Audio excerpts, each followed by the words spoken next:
Hi, my name is Robert Powell, and I'm an executive board member with the Scientific Coalition for UAP Studies, also known as SCU. I'm here to tell you why the question of UAPs can be resolved by the United States Congress. UAPs have been with us for over 70 years. Originally, they were called flying saucers, then they became known as UFOs, and today we call them UAPs.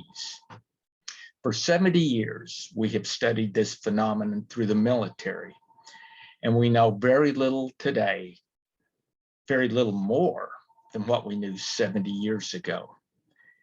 Back in the 1940s and early 1950s, the United States military was concerned that these were potentially Russian weapons of some type.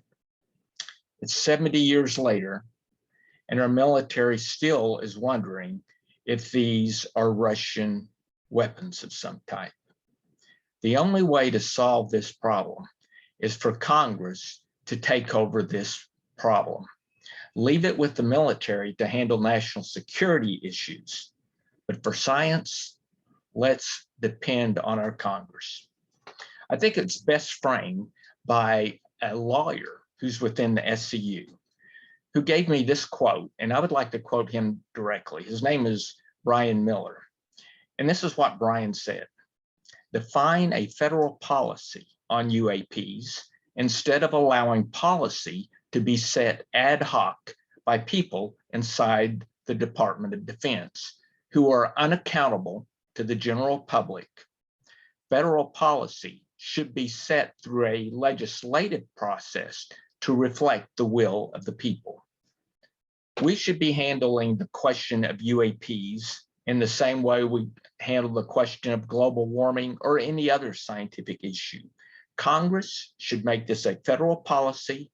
Money should be allocated to universities, to academic institutions, to NASA, and to other scientific bodies to study this subject.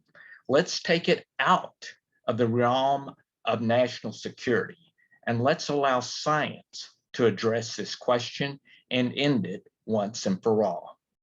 I ask that all of our congressmen, senators, and congressional representatives take this into action and resolve the problem of UAPs.